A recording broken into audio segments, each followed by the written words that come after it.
네, 이제 파트 2로 넘어가 보도록 하겠습니다. 여기서는 생활에 적용하기라는 타이틀로 이제 습관을 어떻게 길러줘야 하는지, 어떤 습관들을 아이들이 길러야 하는지, 그리고 아이를 어떻게 훈육해야 하는지에 대해서 자세히 이야기하고 있는데요.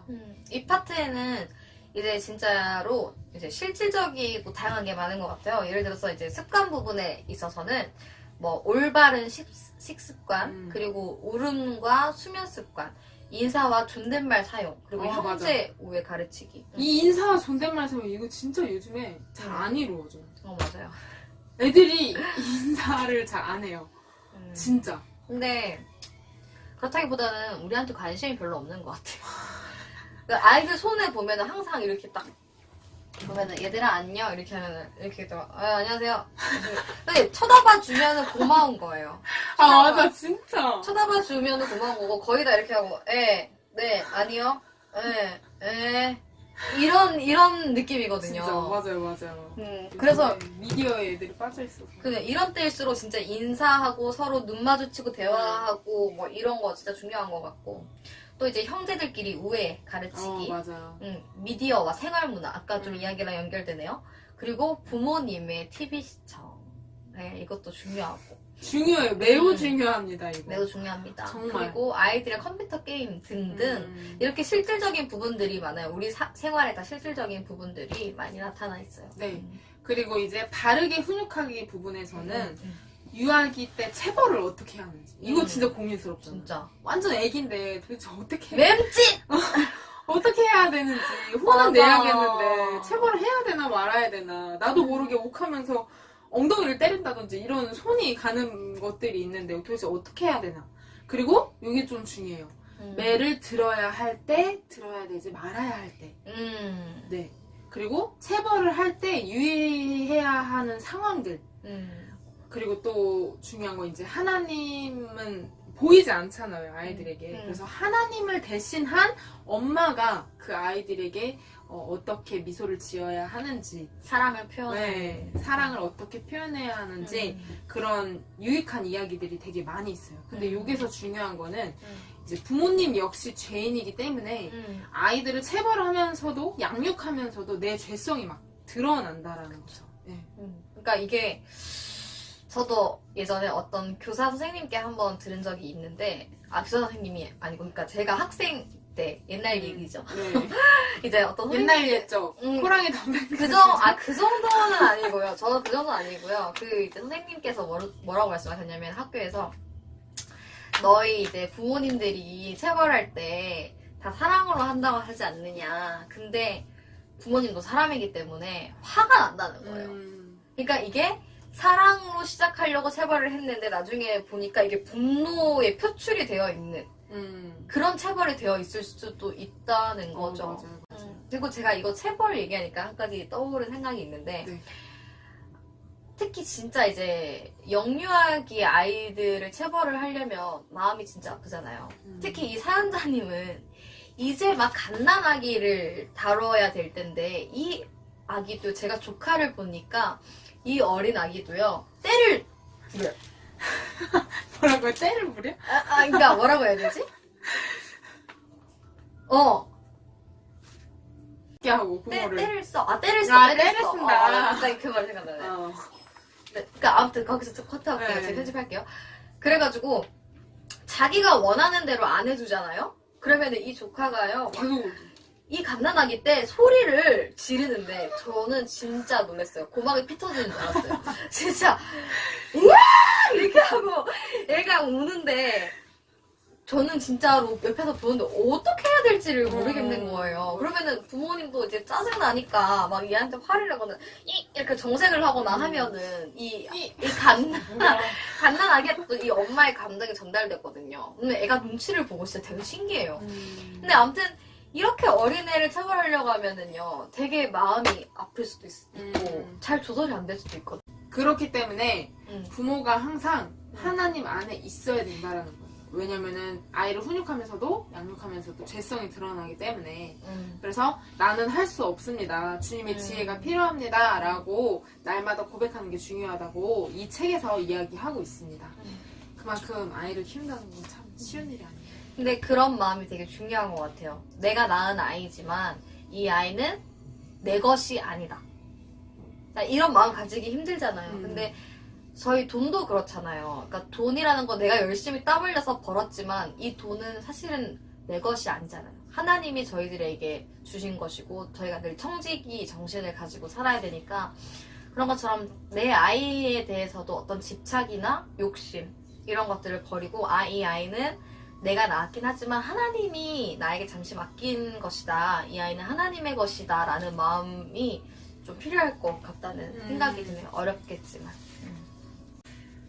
자, 이제 마지막 파트 3를 소개할 차례입니다.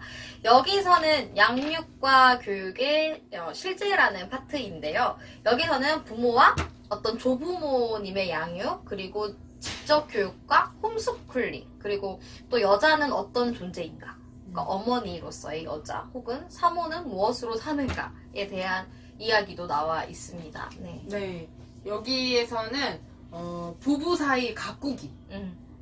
그리고 또 부모가 어떻게 아이를 맞이해야 하는지, 준비되어야 하는지, 그리고 또 엄마랑 무엇인지, 그리고 요즘 일하시는 어머님들 많잖아요. 그쵸. 그러니까 맞벌이 부부가 많은데 그런 엄마의 태도는 어때야 하는지, 또 조부모의 양육 태도까지도 나와 있더라고요.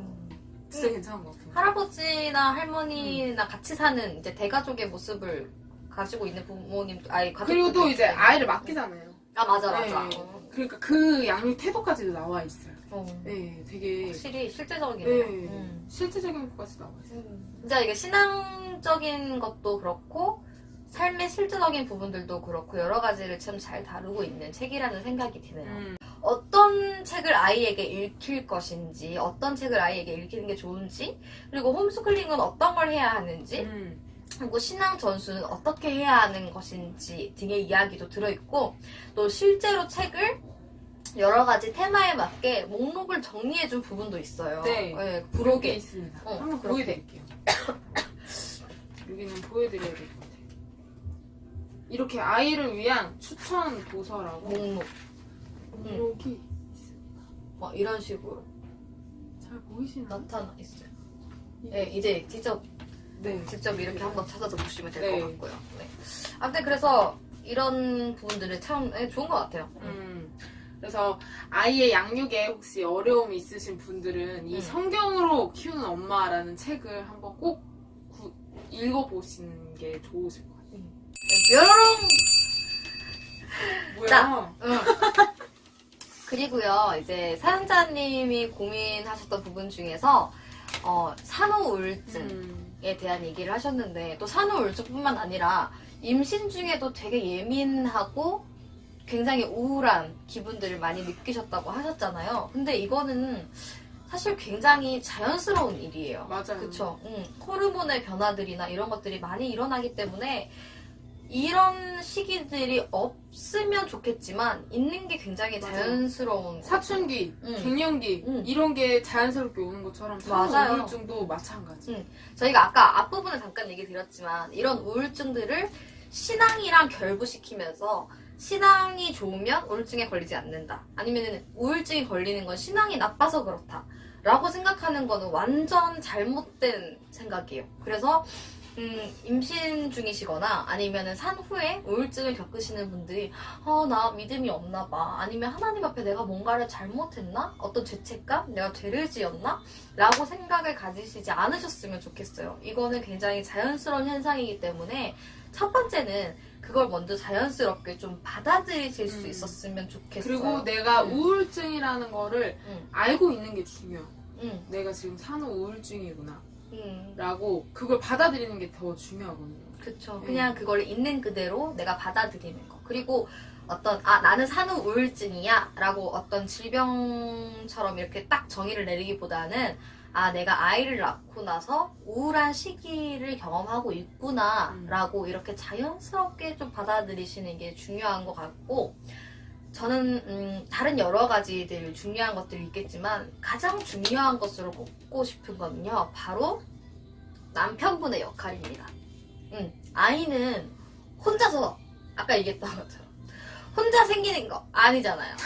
맞아요. 그쵸? 둘이 함께잖아요. 음. 둘이 함께. 둘이 하나. 그래요. 그러니까 왜 웃는 거지? 뭐가 웃긴 거죠? 나 잘 모르겠는데. 제가 아직 결혼을 안 해봐서 그런지 조금 쑥스럽네요. 아니 그런데 뭐가 쑥스러운 거지? 지금 이 상황에서? 아니 혜진님 무슨 생각을 하시는 거예요? 아니 아무튼 두 분이서 이제 사연자님께서 아기를 가지신 것은 그 아기가 사연자님만의 책임이 아니라는 거죠. 그러니까 나 혼자서 다 짊어지려고 하지 않으셨으면 좋겠고 이 영상을 사연자님과 사연자님의 남편분이 같이 보고 계시다면 남편분의 역할이 얼마나 중요한지를 알아주셨으면 좋겠어요. 물론 남편분도 여러 가지 힘든 부분들이 많겠죠. 아내가 투정 부리고 진짜 막 짜증내고 갑자기 천사 같던 아내가 갑자기 막 이렇게 막 열받아가지고 막 화내고 이렇게 하면 아니 내가 알던 사람이 아닌데 막 이런 생각 드실 수도 있잖아요. 그런데 그런 과정을 남편분이 이해해 주실 필요도 있고 그리고 아내분도 아 남편이 지금 많은 것을 참고 있고 받아주고 있구나 라는 생각을 가지시는 게 좋을 것 같아요. 제 가까운 이제 지인 중에 한 분이 실제로 겪으셨던 일인데요. 임신 중에 있었던 일이에요. 이제 임신 중에 굉장히 예민하고 입덧도 심하고 날이 서 있었는데 그때 이제 화장실 그 환풍기를 통해서 다른 층에 올라오는 냄새 있잖아요. 담배 냄새 같은 거. 그리고 막 역겨운 약간 냄새 같은 게 들어왔나 봐요. 근데 일반적인 상황이면은 그냥 냄새가 조금 나는구나 하고 지나갈 수 있는 상황인데 그때 그분이 임신 중이었기 때문에 너무 예민했던 거야. 그래서 화가 나가지고 막 짜증을 내다가 울었어. 냄새하고 막 이제 운 거죠. 그때 남편분이 굉장히 지혜롭게 행동하셨어요. 어떻게 하셨냐면 일단 아내를 진정시키고 그 새벽에 지친 몸을 이끌고 락스로 화장실을 싹싹싹 청소를 하신 거예요.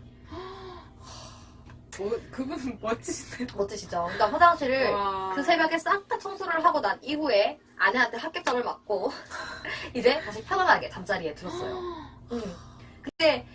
그때 그 남편의 희생이 없었으면은 자칫 잘못하면 또 큰 싸움으로 이어질 수도 있었겠죠. 그런데 그것을 남편이 이해해주고 내 아내가 지금 임신 중이기 때문에 이런 어떤 반응을 보이는구나 예민하구나 하는 것들을 받아들이고 자기 어떤 희생이나 헌신을 통해서 그 시간을 지혜롭게 넘어갈 수 있었던 거죠. 맞아요. 네, 그리고 제 지인 중에 또 임신하고 나서 이제 산후 우울증으로 되게 아이를 낳고 힘들어 하셨는데 그분은 이제 극동 방송 어떤 그런 미디어 매개체에다가 기독교 라디오. 네, 그런데 사연도 보내고 듣기도 하고 그러면서 이제 뭐 아니면 교회 지인분들에게 고민을 나누기도 하고 그런 식으로 또 이겨내시더라고요. 그런 것도 되게 좋은 방법인 것 같아요. 제가 봤을 때는 주변 분들의 도움이 정말 중요한 것 같습니다.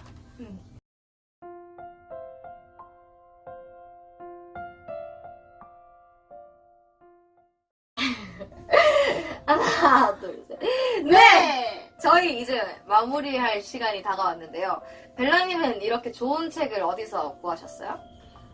서점에서 응. 정말 고민을 많이 했습니다. 고민 많이 왜냐면 하셨어요. 네, 사연자님의 사연이 일단 저희가 공감하기 쉽지 않은 사연이잖아요. 결혼도 안 했는데. 그러니까 아이를 어떻게 키워야 하나요? 약간 이런 사연이어서 도대체 어떻게 해야 될까 하다가 책밖에 없다라는 생각이 들어서 이제 서점에 가서 책을 고르는데 되게 엄청나게 많은 책들이 있긴 있었어요. 근데 이 책을 골랐던 이유는 일단 사모님이어서 일단 골랐고요. 이 사연자님도 지금 사모님이시고 그래서 이제 그렇게 골랐는데 아마도 사연자님의 그런 깊은 고민과 기도와 바람을 하나님께서 아셔서 저에게까지 도달해서 이렇게 좋은 책을 만나게 된 게 아닌가라는 생각이 인도해 주시는 것 같다.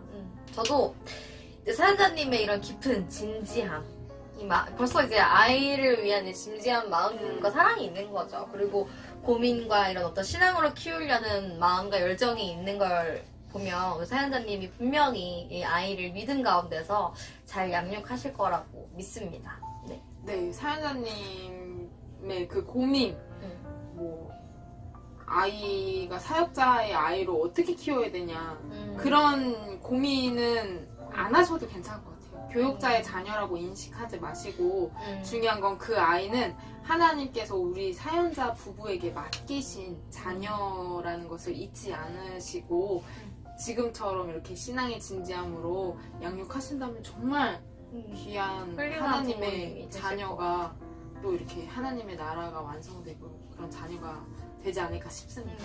그래서 저희가 이 책을 우리 사연자님께 선물해 드리려고 합니다. 네, 네. 그래서 우리 벨라님이 이렇게 찾으신 책을 선물을 해드리려고 하는데 인스타 다이렉트 메시지 혹은 아니면 저희 이메일로 주소를 보내주시면 저희가 이 책을 선물로 보내드리도록 하겠습니다. 파이팅 하세요. 아기 낳고 좀 읽으시기 힘드실 수도 있겠지만 심심할 때 이렇게 잠시라도 짬이 날 때 한 장씩 하나씩 보시면 좀 도움이 될 것 같다는 엄청나게 큰 도움이 되실 거예요. 정말. 네. 할 것 같아요. 그리고 우리 사연자님 뿐만 아니라 모든 음, 부모님들 힘내시고. 또 지금 또 결혼을 앞두고 계시는 분들도 있을 것이고 맞아요.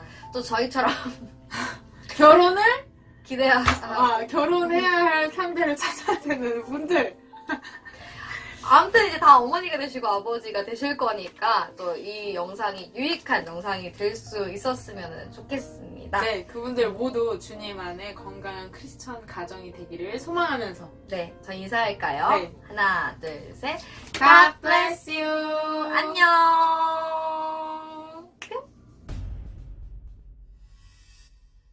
어떤데요?